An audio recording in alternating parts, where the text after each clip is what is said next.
Today, I will be talking about prokaryotic replication forks and all of the concepts and enzymes involved in each step of replication. To begin with, I'm going to talk about the origin of replication. The origin of replication is a particular sequence in a genome at which replication is initiated. Next, I'm going to talk about a couple of enzymes that are important in splitting apart the strands of DNA. First is gyrase. It is a specific topoisomerase which is responsible for unwinding the DNA supercoil in order to relieve tension.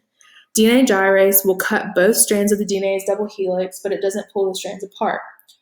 Helicase is what is responsible for actually cutting the double strand. This allows the double-strand DNA to be split into single strands to allow each strand to be copied. Helicase unwinds the DNA by breaking the hydrogen bonds.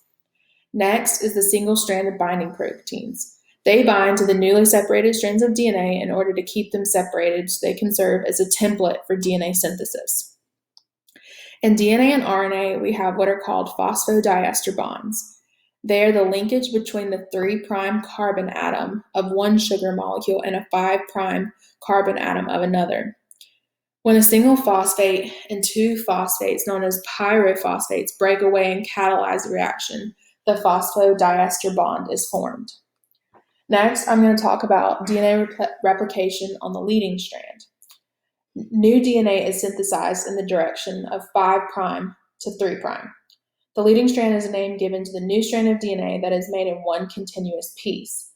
DNA polymerase III is responsible for the replication of DNA by selecting and adding nucleotides to the new strand of DNA, and it adds to the 3' end. Next, I'm going to talk about the lagging strand. RNA primase is responsible for making or synthesizing a primer that allows replication to start. Once the helicase opens the replication fork, the RNA primase lays down a primer.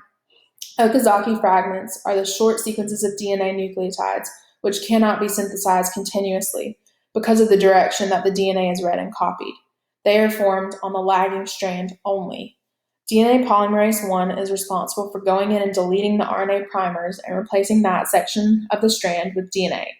Ligase is the enzyme that is responsible for going back into the DNA and linking these separate sequences together to create what is called the lagging strand.